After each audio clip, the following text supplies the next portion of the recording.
Welcome back to Golf DMV, ladies and gentlemen. My little radio show, our little podcast here. The reason I'm saying our little show is because my wife Sierra was talking to her cousin Renika on the phone as I'm setting up, and she says, Renika says, "Hey, what's Rick up to?" And which she knows me as Rick. She's like, "Oh, he's about to do his little podcast." That's what my wife called it, folks. And so, little podcast, a little podcast. So Okay. I'm not going to even talk about the IG follows and all the listeners we have every day and on That's the radio. right. So I'm not going to tell. I'm not. I have no reason to feel like I need to impress this woman. Just marry someone who supports you, people. Anyway, let's move on. We've got a lot of stuff to talk about. Vern had, probably a round that would satisfy you for the rest of the year. It had nothing to do with his score at LP. We'll talk about that. Want to shout out to the Mediocre Golf Podcast, who I think on Instagram, right, had said they listened to a show a couple weeks ago, and I'm not going to say they took issue with the fact that we didn't think that Northwest, while we were puzzled that Northwest was a U.S. Open qualifier. They said they made their case for it, I guess. And so we'll talk a little bit about that in our round at Hampshire Greens. Also, in the introduction, the lady, Tiffany Johnson, says, we talk about golf in D.C., Maryland, Virginia, and wherever we travel. Well, LB's on the road. He's in Louisville. With the iron head cover master Rodney, who LB took pictures of the head covers on his irons. We'll talk a little bit about that, but more of the golf that they played. But the only thing really that we really need, we'll talk about the LPGA in Kingsmill. The only thing we need to talk about today is the big news: Phil Mickelson setting records, 50 years old, oldest player to win a major, winning the PGA Championship. It's so funny because it's not until really like today that I noticed, not just today, but this tournament in particular, how up and down Phil is when he plays. He's all over the place. Who was it on social media? It might have been Paige Sporanics. She said Phil literally needs a 5-stroke lead on 18 in order for this thing to be safe. And that's how you feel when you watch him. But man, so the win itself, I mean, I was watching, Manny's watching, even my wife Sierra was watching. And we're watching Phil and we're rooting for Phil. You see Phil, he's a likable guy, or at least, I mean, I always thought he was likable. LB, I don't think you were ever a big Phil fan until recently, maybe the last 2 or 3 years. You're like, you know what, I like old Lefty. But it was more so because of what he was doing off the course with like social media and being funny and stuff like that.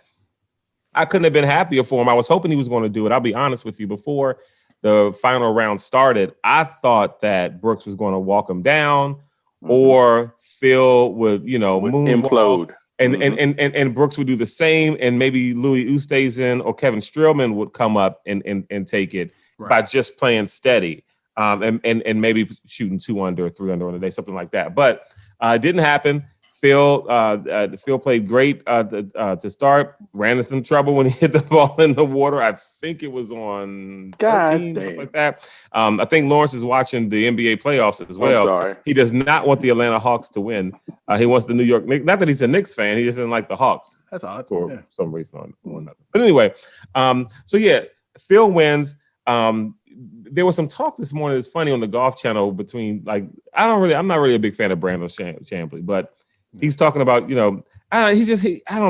he's overly critical. He's just an odd kind of guy. He gives me a little Skip Bayless of golf vibes. Yeah, you know what I mean? Definitely, Try to be controversial stuff just to do it. There's some stuff that in the article and stuff that Lisa Cornwell talked about that really rubbed me the wrong way too, with how he was. But anyway, he was talking about, if Phil wins today, would that put him in your top 10 or your top 15 golfers of all time?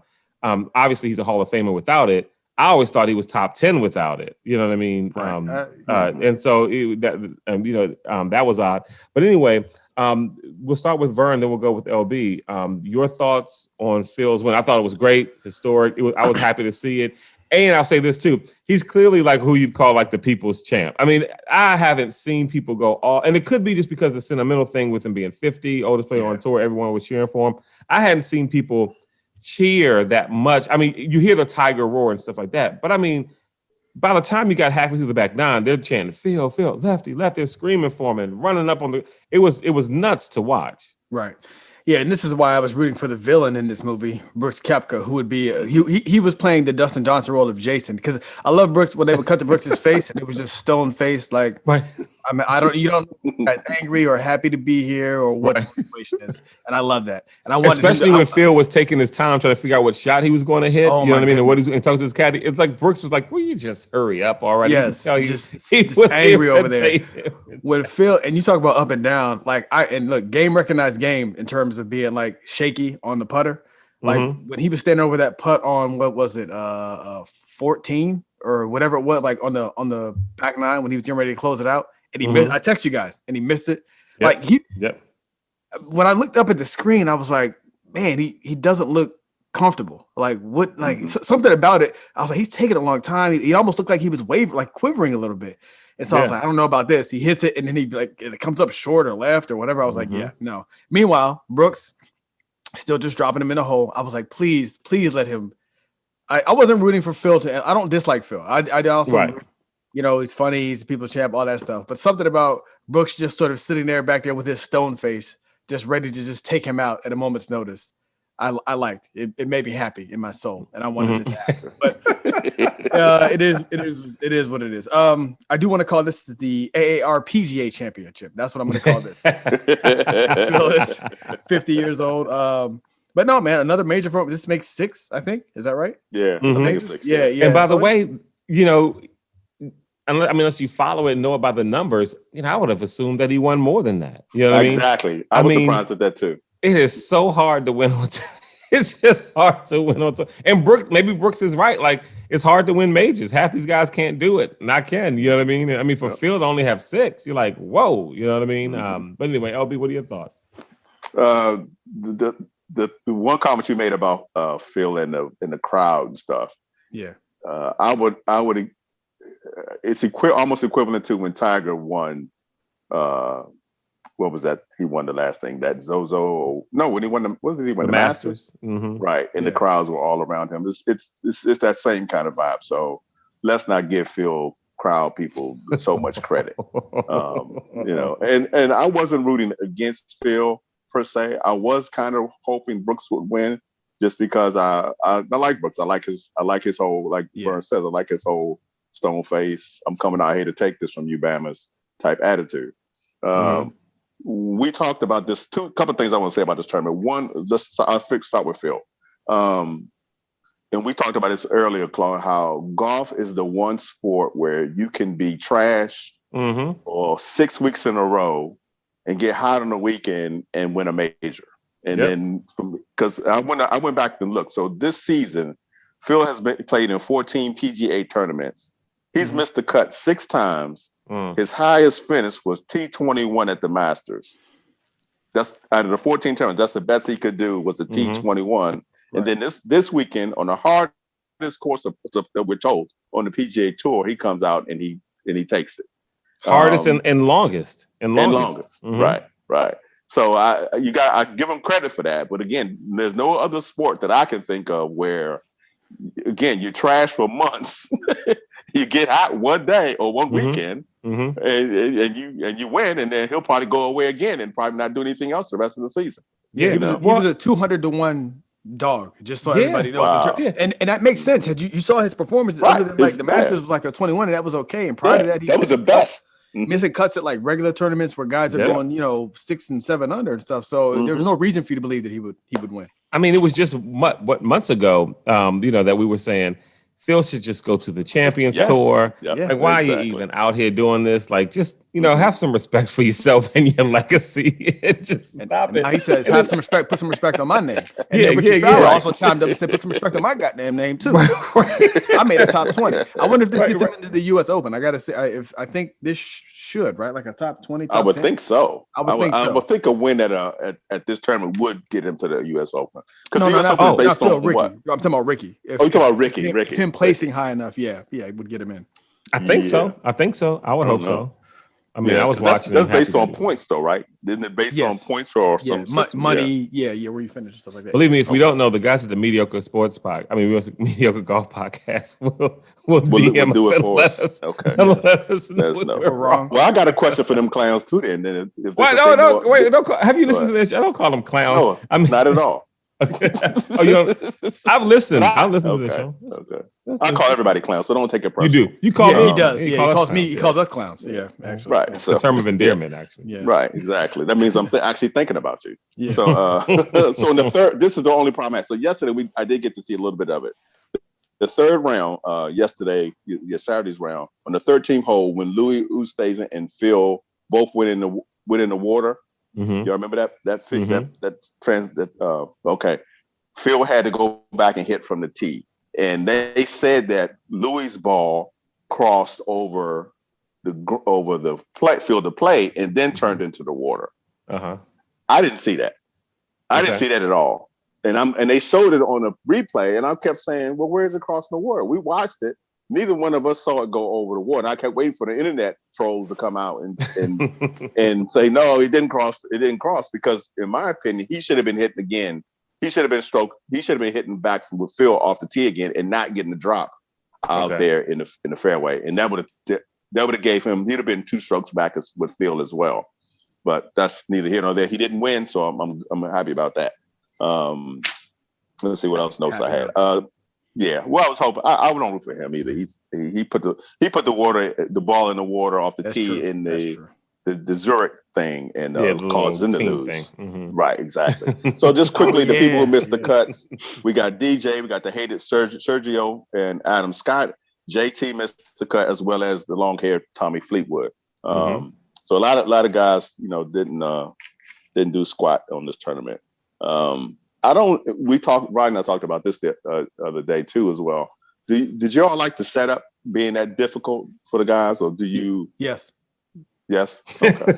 Okay. Next question. We were going back and forth about it. I mean, I don't necessarily want to see it, 20 under as the winning score. I think anything around 10 to me is good for a whole weekend. If you're only 10 under, to me that's I would consider that a fair course. So 6 under can't be too bad, right? That can't be to me it was pretty fair. It was definitely a different. You know what I like about it though? I'm sorry, Clark, go ahead. No, I was going to say that the thing that I liked about the difficulty was that it wasn't anything unlike the U.S. Open that they did to the course to make it difficult. You know what I mean? Like, right, yeah. It was the elements. I mean, it was the wind. You know what I mean? And there were times where there were some holes where they actually had them play up because it was so windy. You know what I mean? Mm-hmm. And coming into the wind. And so I'm fine with it as long as it's not something that they are controlling to make it, making the greens extremely not fast, and then and then like if you hit it on the green, it's just rolling off. But as long as it's like natural stuff, it's fine with me. Yeah, this played more like the Open Championship, the one that's made it. That's played over there in Europe. The first one, so it was the Open Championship.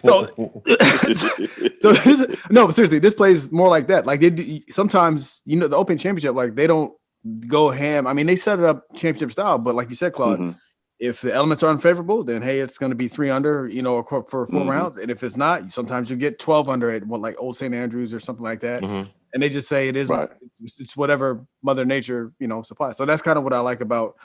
Because I think one of the days it was even the opening day, it wasn't that bad because everybody started off like 4 under. Right. By that math, you'd be up at about like 12 under. But I think the wind came in and started like kicking their tails a little bit. Saturday, and I don't know if today was as bad either. I think today was kind of like nice. It was warm, everything was rolling out, and everybody was just making mistakes. Did you get to see Eric Van Rooyen, Claude? He got upset. Yes. He got real mad. And Stenson and Hendrik Stenson.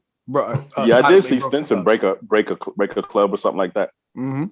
Yeah. But it's really easy. Brian and I talked about that. It's easy to break a club when you get free clubs. You know what I mean? That's true. That is true.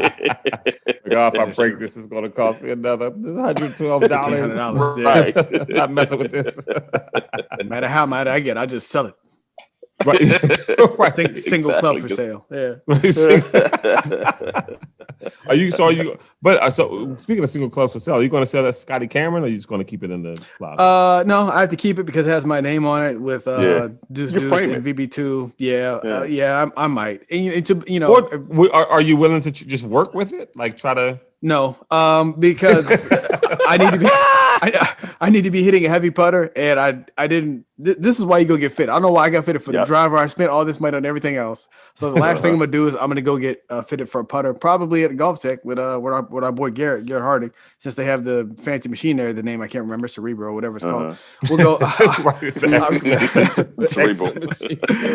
I'll go there and get fitted for. I'm gonna get fitted for a putter before we go to Pinehurst. But I like a heavy putter. And now, will you take the Scotty with you though? Like no, absolutely not. Absolutely not. The debacle. The problem is I've been hitting heavy putter since I started playing golf, and I just said, "Oh, I want a Scotty because I can customize it because that's me because I'm an idiot." And so I got it, picked it up off the rack, not knowing. I felt it. I was like, "This feels light." Not knowing what effect. I was like, "Oh, well, I put one hand. It'll be fine." No, it's not fine. I was blowing.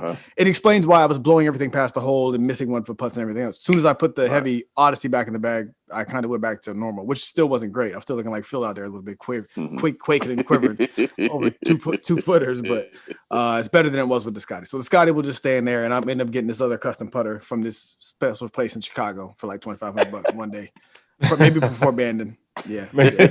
After I get fit. Right. After you get fit. Right. Yeah. Did you guys see? Well, I know you saw because I sent the link on the Instagram thing. So that Phil talking about his keys to success. He says like C squared plus that was passing coffee plus bombs and I mean this is why you root for Phil now. You know what I mean? Because he does stuff like that. I'll tell you one more thing about this. We were sitting at dinner and we was right as Phil was winning. And I told Rodney, I bet Tiger's at home like, God damn it, where's my weights? He's doing push-ups and doing some sit-ups and trying to get his stuff back out there. Well, because oddly enough, I mean, all the talk had been, how many, and it's because he's so close to Jack, how many, will Tiger be able to catch Jack when it comes to majors? Right. And, how old will he be when he gets it? Will he ever get it? And no one talked about Phil winning any other majors. Yeah. I mean, we talked about him not even playing in any other tournaments. Like, he needs just to play on the Champions Tour. He's just hit the Lee Corso. Not so fast, for him. Not so fast, my friend.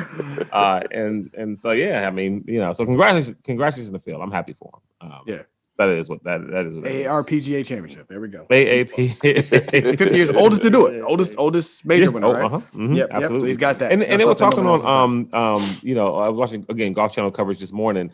And they made some great points. Like even when you look at the greatness of some of the players, like even with Jack, I think Jack has like 19 second place finishes or something like that, runner-ups in the majors or something like that. Yeah. That's amazing to have that many wins, but then that many second places. And Phil's kind of like in that area too, where it's like he's got so many runner-ups where he just didn't close it out or just couldn't finish.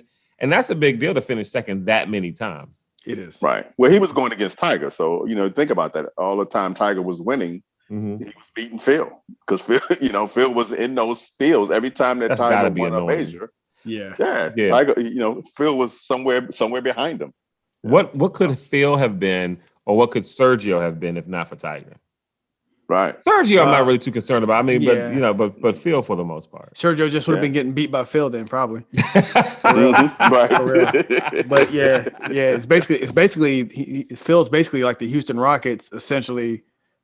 Before Jordan left, essentially, he's Elijah Wan, he's Carmelo. It's like, man, you just existed or even Clyde. There's guys that just existed at the wrong time. It's like you just showed up a little bit later or a little bit earlier, you've been dominant, but now you're regular. Yeah.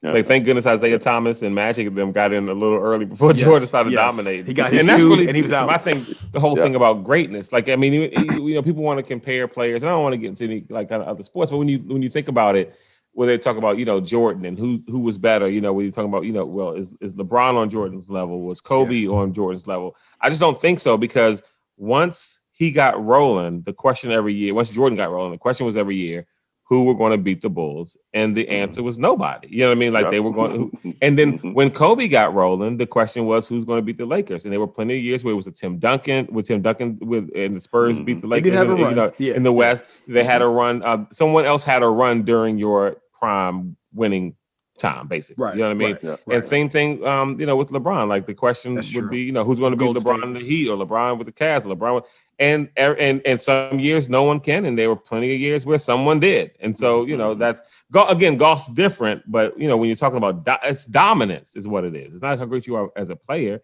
it's dominance. One thing I thought today, I don't want to derail anything, but just no, that's fine.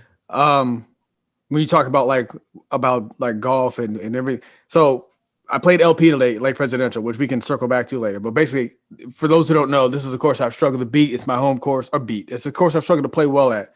It's my home course. And I was just standing out there on the first hole, and I was thinking, like, you're talking to LB about like how golf is different. I was like, you can never win at golf.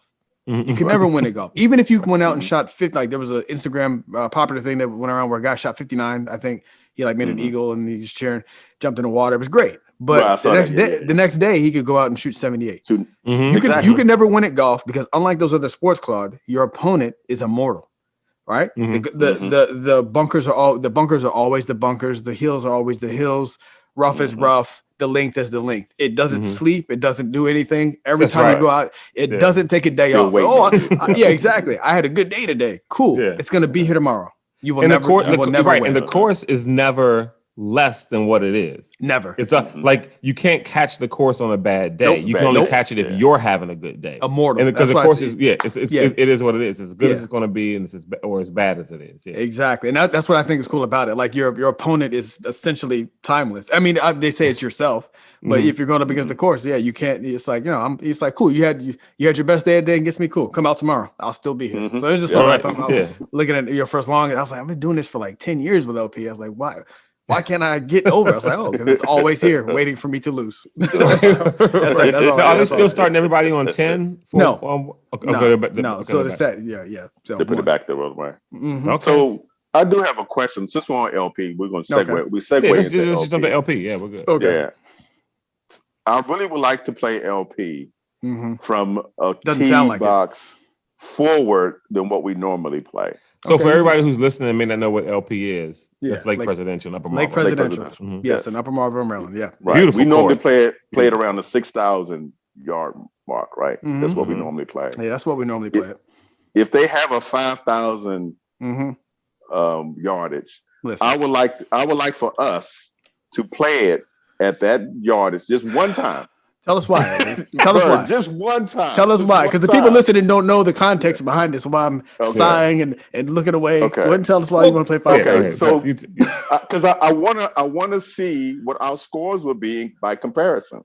Okay. Because I'm gonna segue again. So every time I come out here to Louisville to play with Rodney, Rodney's the guys that he normally played with, his group are older men. 3 of the guys are like older in their 70s, mid 70s. Okay. So we normally play wherever they play from, and they play up front, right? They play like the other day. We played, and don't hate me. They play from 48 and some change. It's almost 4,900 yards. Okay. We played from that. I shot a 78. Okay. Okay. The last time I was out here, we played from 5,000 or 5,200 or something like that. I shot a 74. Okay. And it was so much fun. I believe it. To play from that yardage. I felt like a professional. I mean, honestly, I did. I'm driving and wedge. I'm DJ. I'm driving. I'm driving 300 yards. I'm wedging it in. You know what I mean? It felt so good, and my scores obviously reflect that. I would like to do that at a normal. I'm gonna say normal, but of course that we normally would play in the DMV that we have history with, particularly LP that's been kicking our ass. I take that back. It's been kicking my ass. No, me too. You know what I mean? I've never had a good round at that course. But see, I would like a little get back. No, but see, this is why you should not do this at LP, because the course and the golf guys aren't going to let you get back for this very reason, that you're going to play up and then they're going to take your pride like it's nothing and you'll still shoot like an 88. You know what I mean? At LP, don't do it with LP. Do it with Needwood. Do it. Do it with Hampshire. Yeah, Falls Road, Hampshire Greens. Do it with something else. Don't do it with LP, because the minute you because even with playing shorter, the second you hit a bad shot or a bad putt, it's gonna fall off the wheel. I'm telling you. I mean, do it, but I don't know if it's LP because I'm fine with playing up. I mean, if you want to play up, I'm good with that. Like, all right, so here's in the text chain, LB sent out the score of 76, and I was like, wow, this is amazing. Both times he went to Kentucky, and he was like, well, we played from 5,000. Now I didn't. No, wait. What's up? Vern, well, let's get right. I heard him. Yep. Vern left something out of this because Vern was like instigating a little bit, agitating. So LB sends the score, and he says, "Oh, that's a good score." Then he sends another text that says, "From 6K," but no full well. Because he didn't put the they didn't play from 6K, but you did that. Like, hey, that's a good score. A little passive aggressive, which I'm here for. I'm here for it all year. But it was wild because LB sends the score. LB didn't say what tee box they played from or anything. Yeah. He just sends a scorecard or whatever, and then Vern says, "Oh, that's a great that's a great score. You should be very proud of yourself from 6K." From 6,000, and right. then that's where LB replied with like I think 48 and some change, right? Yeah, it was 40. Almost 4,900. Yeah. And I said, "Oh," and that's what I said. So, and then we proceeded, and I told our buddy Glenn, I said, listen, I'm gonna have to. I started off the top of this year talking about we're not having this, giving up stuff. Right. We're getting our handicaps down 5, and now we're already conceding and trying to go back to 5,000 yards. Look, like Claude said, I disagree. Here's why. Here's the main reason I disagree. Right. Those guys are 70 years old, and definitely, Claude. If you go do it, you have to sneak it. I'm not around. You have to do it away from me. You're the same age as me, 38, 39, whatever. Mm-hmm. Those dudes are almost double our age. Ain't no damn way. Right. All right, now here's the reason. This is the main reason, and we have a beacon of light in our normal group that we play with. For everybody listening, think about the best golfer in your group. I mean, for some groups it's going to be different, right? But our guy Aaron is the best golfer in our group. He's a 9 handicap. Think about Aaron's game. When you watch Aaron, this is going to sound like a backhanded compliment. I know he's listening. It's not. When you think about, and I told him this to his face today. I said, when you think about his game, there's nothing. He's not doing anything crazy or magical. He's not crushing it. 350 or anything. Nope. Keeps it in front of him. Great short game. He hits the ball straight. Putts. He hits the ball straight. That's what he does. But even when he does it, he can recover. So my point is, both of you and me, or even Lou, think about Coach Howard. We could all have Coach Howard's game. We could all have Aaron's game. You're not that far away from that. And you're currently sitting at, I think, like a 16, like a 14, 13, wherever we are handicap wise. That's why I'm saying we can get 5. I'm not asking for 10 or 11 or 5. And we sure as hell ain't moving up to no 5,000. Now, if to get 5, you had to hit 320 and have rifle accuracy irons and all that stuff, then I'd be with you. I'd be like, to hell with it. Let's just roll up. We ain't giving up yet. Right. All right. Put on your rally cap and tighten up your britches. You're over here ordering swing speed sticks and working out all hard. Now you talk about something. Well, let's just go up to 5,000. Something happens to when you go to Kentucky. You get around them old men and you start settling in, getting your slippers on and sitting around drinking scotch at 5 in the afternoon and having supper. No more dinner. You have supper now and you go to bed. Yeah. Early bird special. Because start calling everybody chief and like, hey chief, how you doing? But here's the thing, like it's because like the reason LB doesn't like Lake Presidential is because he doesn't play well there traditionally. Yeah. The course is beautiful. It's a challenging course. And it tore the ligaments in my wrist. Yeah, the course tore the ligaments in it. Right. And so that's why he doesn't like playing there. So it makes sense that he would say, okay, let's move up to 5. What's different about LP? I'm curious, LB than as opposed to what's the Bennett, like Bennett or Worthington or something like that. What makes it feel worse? I don't. Because we have a tough time at Bennett too. You said LP is worse. You think? Yeah. Now I play better at Little Bennett than I do at LP. I mean, not that I'm shooting great scores, but I play better at Little Bennett than I do. Right. The 2 worst courses for me are the one Joe Hill's course, the other one that I don't like. Waverly and Lake Pres. Yeah, Waverly and Lake Presidential. Those are my nemesis, as they say. Nemesis courses. Yeah. Okay. Yes. Yeah. Well, you're gonna feel all the more better when you put up an 85 from 6,000 yards at those courses, as we will do. Because again, we can all have Aaron's game. We can all have Coach Howard's game. I'm with you on this. I'm with you on that. I'm with you on that. Like this. Yeah, you're not far away. I mean, Claude just put up an 86 at Hampshire Greens the other day. What's up? Okay. Yeah, that's Hampshire. I mean, we all have played great at Hampshire Greens. There's nothing unusual about Hampshire Greens. Okay, all right, okay, Claude. I'm sorry, just trashed on you. I guess we'll see about this 80 something. I've shot in the 80s multiple times at Hampshire Greens. We ain't saying nothing. Okay, cool. All right, cool. Okay. All right. Well, now you definitely playing from back there now. And you want to move up to 5K for what? Since none of these courses. But I will say this: I was putting in some of my scores from the U swing round there, and I didn't realize it. I saw a shot at 83 at the Links of Shaladon in August. Yes, I told you that. I don't remember. That's the one you forgot. You did tell me that. I said that was you set a record for. Like I think that was your new low. 83.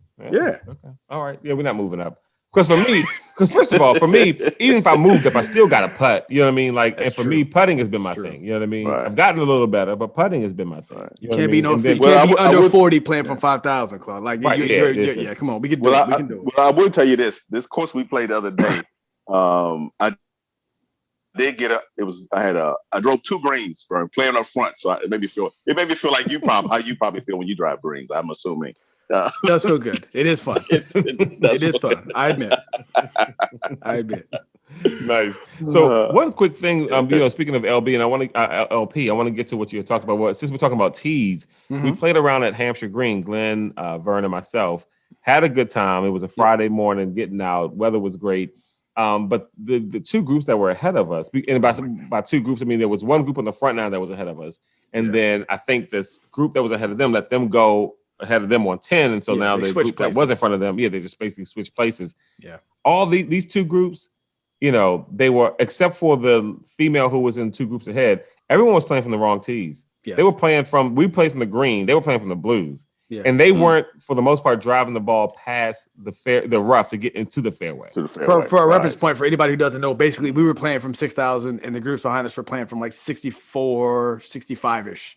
Stop it! And had no business. Business. And again, I say this all the time. If I could restart my whole golf career, the first thing I would do, I would take lessons, and then number 2, I would play up from the front tees. Like that's what I would do.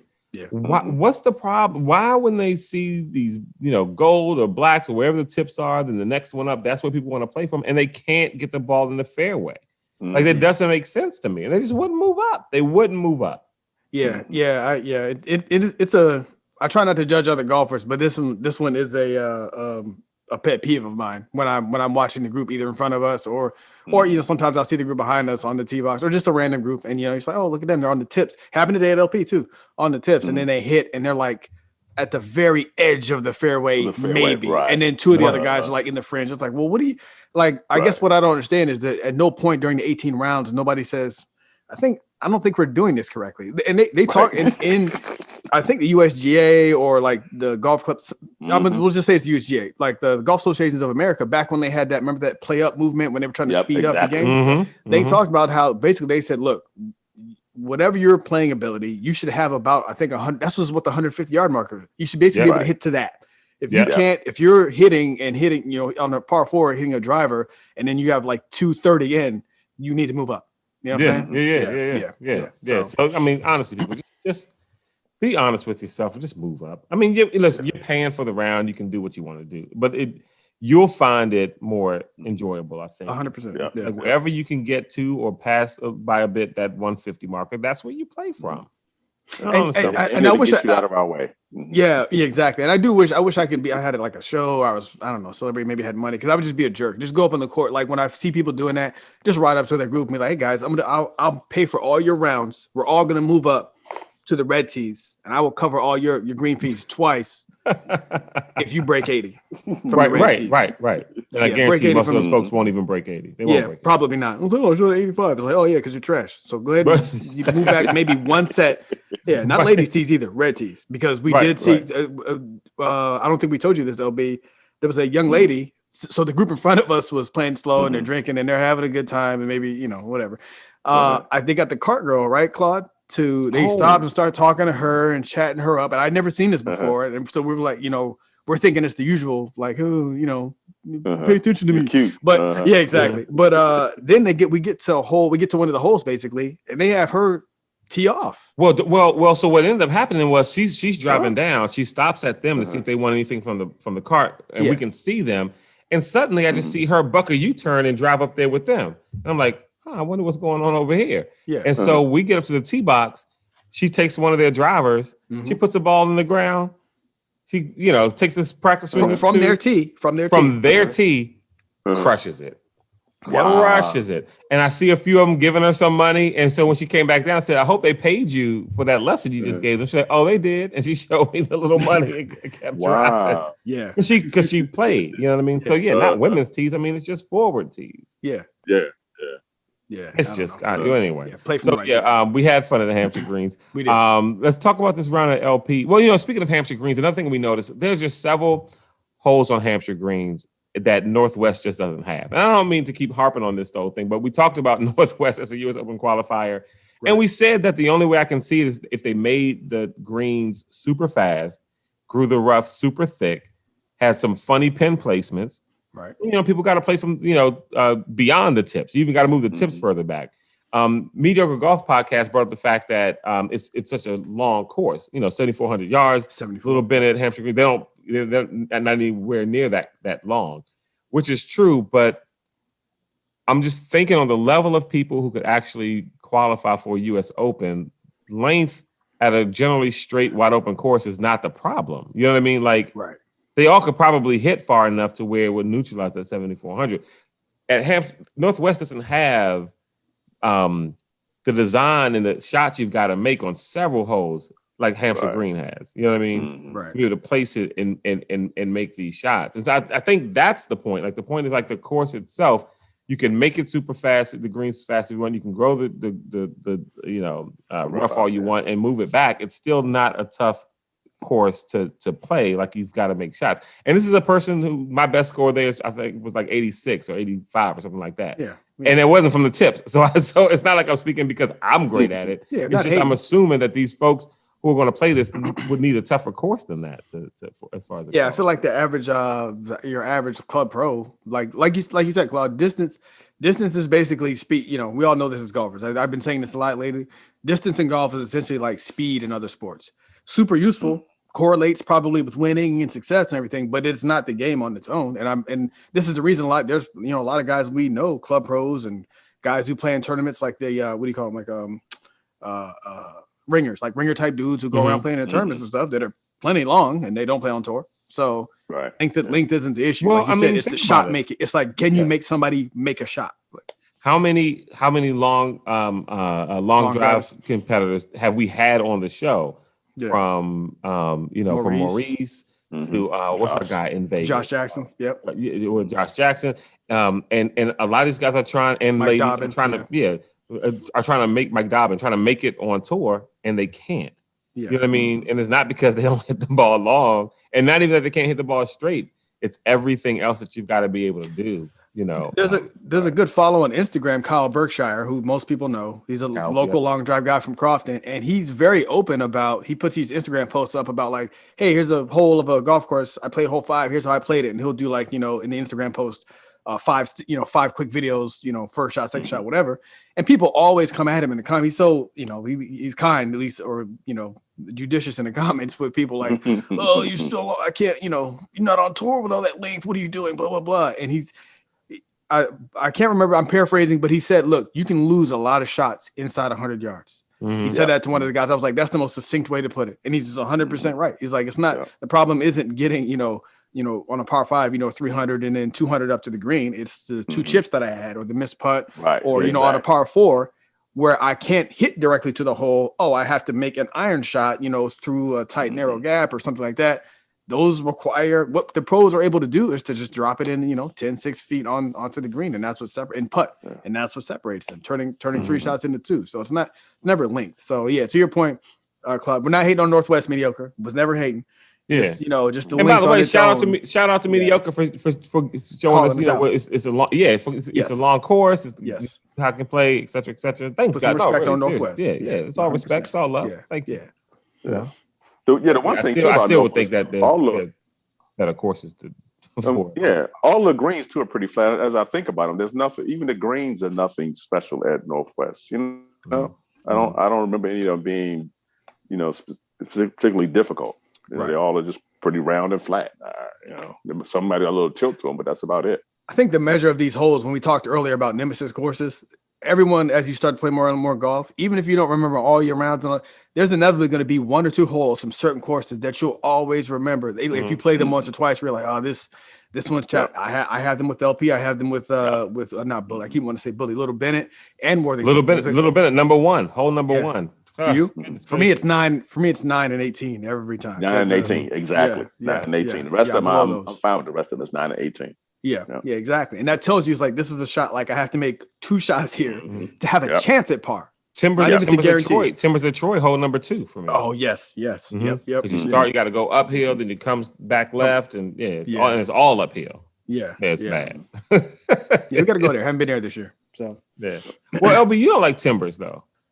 No, I'm fine. It's okay with Timbers. It's back now. Before it used to be. It was in kind of It was kind of had a rough. The last time we played, it was kind of muddy and stuff. Like they had maintained it enough or something. But I'm fine with Timbers. Yeah. Okay. All right. Well, there you go. There. Speaking of courses, LB. Oh no, let's go back to Lake Presidential. Yeah. Vern, you had what I would consider the round of the year for you. Knock off this goal in 2021. You played LP. Yes. Aaron was there. Guy Troy and Coach Lou. Howard. Mm-hmm. Yeah, Coach Howard. Talk about it. Yeah. So just really quick, played well there. Had a little $5 Nassau going on, so nothing major. 15, 5, front back overall 555, and I won the back and the overall. But here's the thing. Here's it now. For those who don't know, if you bet and you got maybe this guy that your gal who you can't beat, or you just keep taking L's too, but you don't feel like they're much better than you. That's kind of loot. That's kind of Coach Howard for me. I would lose to him by 1 stroke, 2 strokes every single time. It was so annoying. So it felt good standing on the tee box of 17. I'm in second or third place behind Aaron and Coach, I think. And I said to, I think Troy, he's like, so for those who don't know, basically I'm on a hole where basically the green is 280 yards out down to the right. So, and there's trees along the right. And so I'm like, there's people on the green. And you get into this embarrassing thing where Troy's like, hey, everybody's teed off. He's looking at me. He's like, you going for it? I was like, yeah, I'm going for it. And so now it's the thing where it's like, okay, cool. Now we're all watching. We're waiting for you. The group behind you is waiting for the green to clear for you to go for this shot. And I told him, I said, look, man, I'm in third spot.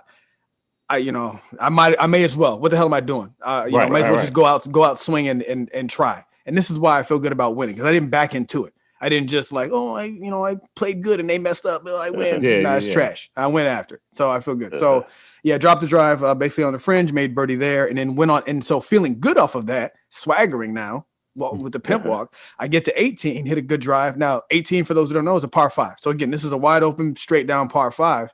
What you also probably don't know if you don't listen to this podcast a lot is I suck with fairway woods. I tend to, under pressure, I will duff them. You guys know, they know, I will duff them, pull them left into the woods, but hit a good drive and again, could just play it safe. I'm ahead of them. I'm like in second place now. I could just get up, get on the green, get it. Nope. Took out the 5 wood. I was like, 230 out. Cool. Let's put it on the green.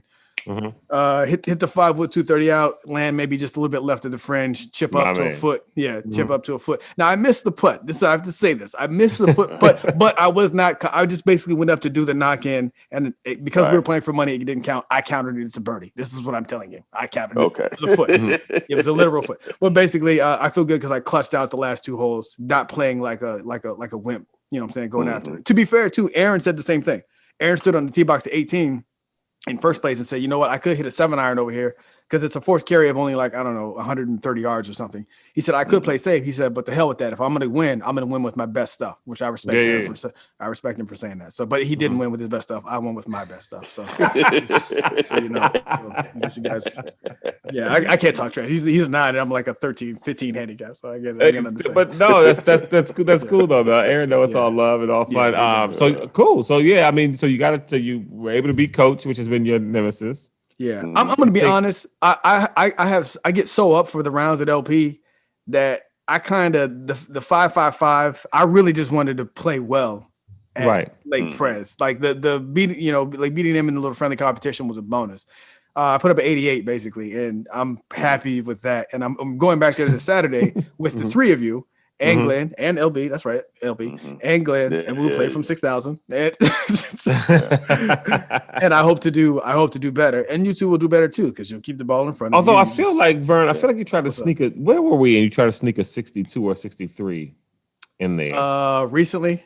Yeah, there was somewhere where it was like, whoa, why are we playing from this far back? Why are we playing from here? It might have been. It couldn't have been false. I can't remember. I know. It was somewhere. I was like, whoa, what's going on here? Hampshire, we you called me out. You said, well, we had been playing from 6,000, but I don't know why we're playing from here now. And I was like, I'm not sure. Long drive champ. Where we were that. It wasn't Heritage. Where in the world were we played 62? It might have been Heritage. Might have been Heritage. It might have been Heritage. I think it was. Yeah. Let's play it further back. Yeah. Anyway, let's take a trip to the Senior Tees tour with LB in Kentucky with Rodney. The old guy. Tell us about some of those courses down there, bro. Yeah. Okay. Well, it's only going to talk really about one. Okay. The first one we played, I'm not even going to tell you the name of it, but it was trash. Okay. It was a dog track for sure. Okay. James, who is one of the 70-year-old guys, had set this one up to go play out there. And Ronnie lives in the outskirts, the suburbs of Louisville, but this place was like another 45 minutes into the hills of Kentucky. You had to drive 45 minutes to get to the trash? Yeah. Oh, that's not good. I think it's past Campbellsville or something, whatever the area is called, whatever. Okay. But it was trash. It was the dog track. They had a so when we pull up, I was like, oh, well, they still got a driving range because I could see the little markers out there. So we go inside and we I got senior. They gave me senior rate. Mm-hmm. So on a Friday, Rodney and I cart 18 holes, bucket of balls, $50. Yeah. Okay. All right. Yeah. Nice. Right. Wait, 50 for both of you or 50 each? Total. Whoa. Okay. That's pretty good. Right. Nice. Yeah. The price was great. Everything after that went downhill. Now, hold on. Now, you can't just say that without connecting the two, LB. You said this is a trash dog track in the middle of nowhere in Kentucky. Price was awesome. Right. I think they're related. Couldn't beat the price. Couldn't beat it. Couldn't beat it. Yeah. So when I tell a guy, he said, I asked for the range ball. He said, oh, okay, cool. He says, the range, he only goes out to 100 yards. Wow. So they got a short game area. Basically we got a short game practice area. Yeah. Right. And then it wasn't even the area to hit from. It was just grass. I mean, it wasn't even like a you just set up where you want. Yeah, pretty much. It was no like this is where you hit from here and you go that way. It was just there was no line. No, it was nothing. It was just nothing. With a couple of markers that said 80 and 100. But yeah, so I told James during the rounds, like, dude, we never come in here again. I said, I'm never coming here again. And you're fired from picking courses the next time I come to town.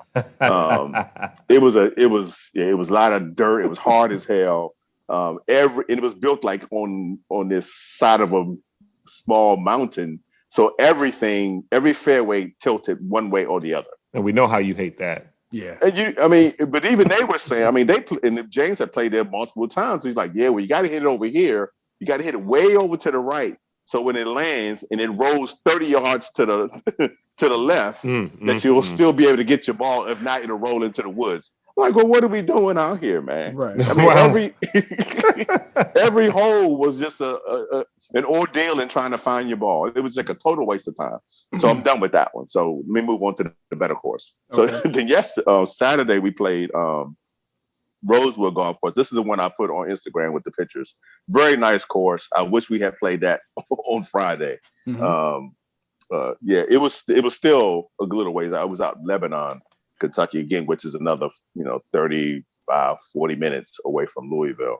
But a very nice course, very well maintained, nice design.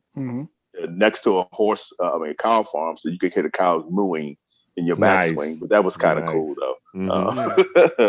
But a very nice course. So it was 6 of us. So when we started out, they was like, well, we'll just all play together. I'm like, 6? They were like, yeah, we can do that. I'm like, I don't think you can do that. I was like, no, it's fine. Like, okay, I'm a visitor. So it was 6 of us playing together. We get to the 3rd hole, and then somebody comes around like, hey, what are y'all doing? So I was like, hey, I'm a visitor. I told them that they'll listen to me. But Steve came out. So y'all remember us. Oh, nice. Steve Wheatley. Steve was out. Got to see him. He played with us. So yeah, very nice course. And again, that was my 78. But we played from up front with the old guys. I would like to go there again and play it because it was a really nice course. The other course we played today, whose name the next time you play it, will you play from further back? Or are you still going to play 48? Yeah. So what I found out too afterwards was James, who was in his 70s, he doesn't really care about where you're playing from. It's one particular 70-year-old guy named Russ, who was the stickler about where we play from. So I just said, okay. So just next time we just want to invite Russ and we'll be fine. So it's pretty simple. I'd say I solved the problem already.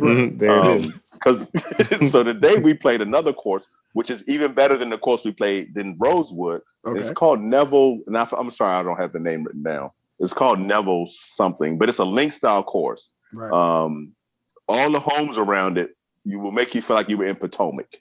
I mean, it was really, really, I'm talking, 1+. I mean, in Kentucky, I'm not to say that they don't have $1 million homes in Kentucky, but very, very nice, solid brick mansions surround this course, link style. Only problem I saw with it was there was the liquor shade. I mean, there wasn't a tree to be seen at all. Is it called Neville Mead? It got pretty hot to the. Yes. Yep. Yeah. Thank you. Okay. That's it. Beautiful course. Beautiful course. We only got out to play 9 today. They were having a amateur, I think a golf week amateur tournament there today. So it was pretty crowded and we can only get this tee time. So we only played 9, but it's a beautiful course. And I do want to go back and play that one. It's in really good shape. Nice design. I did take a few pictures that I will post. Okay. It looks nice. I was looking at it on Google. It was a very nice course. So I definitely want to go back and play there. So I'm probably going to come back down here sometime again this summer and play some more.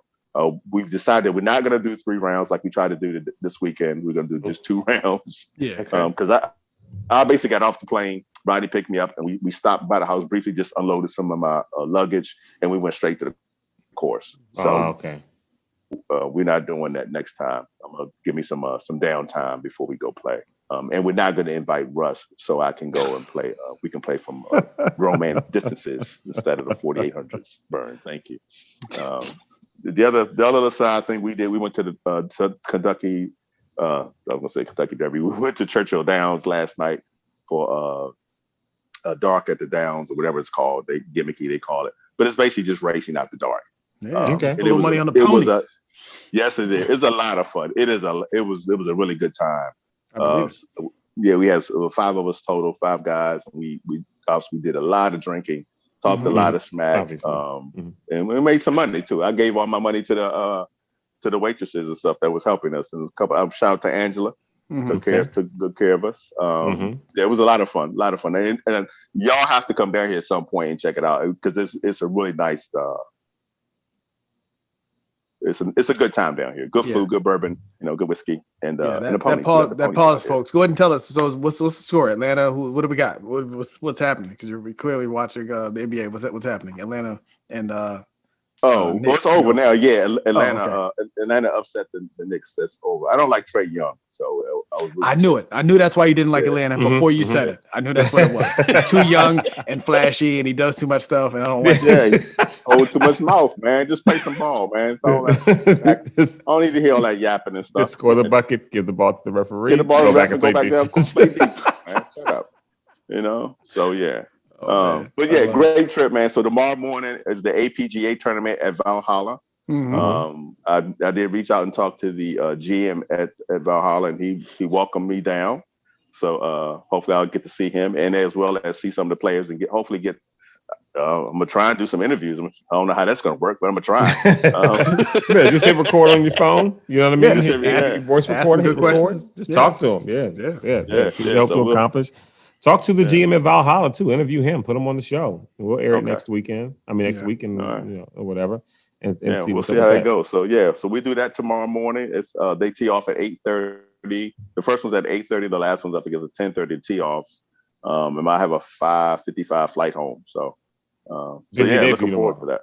Yeah. Cool. Yeah, it's been busy the whole time. It's been busy. I was out fixing. We worked on Ronnie's pond. They got a pond out back.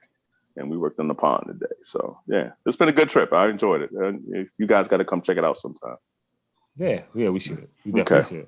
A quick. Anything on the LPGA Williamsburg? I know Moria was. Yeah. The leader My girl did. My girl did not you, win. Yeah. Mm-hmm. My golf boo, Moria.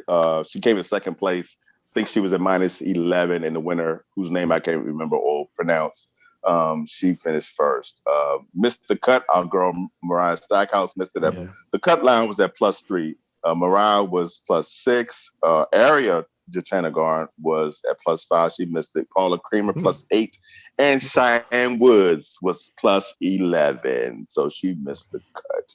Man. Surprise. There you go there. A quick shout out, I guess thoughts or, as PTI would put it, happy trails to Arthur Hills, golf course designer. We know his son, Joe Hills, who owner Blue Mash and Waverly Woods, both two courses that are Arthur Hills design courses. Mm-hmm. Gosh, I mean, I'm just looking up stuff. I mean, he's designed over 200 courses, all over the country, really, all over the place. And in the world. All over the world. Reside close to Columbus, Ohio. When I saw an article or something on him in Golf Week or Golf Magazine almost 2 months ago. Mm-hmm. And when Lamar and Jamar, the guy who picks his putts up when they're 8 feet away from the cup. Jamar and Lamar, when we were at Blue Mash for that round in the winning rain, I had talked to Joe about that piece. He said, he's still kicking strong and holding it together there in Ohio. And but he did pass away. And so shout out to Joe Hills. Hope you and the family are doing good, bro. And in this time and your dad's legacy is what it is. Shout out to him. Yeah. Rest in peace. Condolences to the family. I didn't know until I went to his Wikipedia page. I didn't know he designed as many as he did. Neither did I. And I think the best, one of the best opinions I heard was our guy, the Boss Golfs, when I played with him at Waverly Woods, one of Arthur's courses. Boss has been everywhere throughout America playing like all these courses. And he said he's never, he said Arthur Hills design course never disappoints. He said some of the other guys, it's like, we got highs and lows. We got these ones you got to go see, but you can avoid these ones. He said everywhere he's been, if he finds like, this was designed by Arthur Hills, it's automatic. He can book it. He knows it's good. So he's got a really solid legacy. And when we talked earlier about golf courses being immortal opponents, he's got a solid legacy of designing really well crafted immortal opponents for golfers that should should be kicking the butts of golfers for years to come. So sad to see him go. Yeah.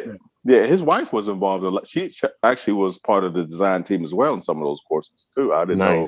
Yeah, I didn't know. She wasn't just a side figure. She actually had a prominent role in some of those courses designs as well. Oh, like Alice Dye, like with PB Dye then. Okay. Okay. All right. Nice. Awesome. Yeah, good shout out there. That's all I got tonight, gentlemen. Anything else we got to cover? I think we're good to go. I think we're good. I just want to I give a shout out too to my friend of mine, Lori and Jeff, attended the PGA championship then at Kiawah Island, and they were down there. So I'm supposed to be getting a trinket back from them from the tournament. So nice. I'll be looking forward to that. There you go, folks. Treat LB nice. Buy them something expensive. Something. Yeah, hopefully it's one of Brooks LB's quilt hats. Right. Brooks Captains. I'm sorry. Yeah. Yeah, it was a weird design with the hats and not a great one. That was what is he doing? Stuff he had on. Yeah. Who knows? But again, right, folks, like Vern said, if they pay you $1 million, you wear it too. I would. Wouldn't complain about it at all. Period. Anyway, it's Golf DMV, folks. We'll be back next week.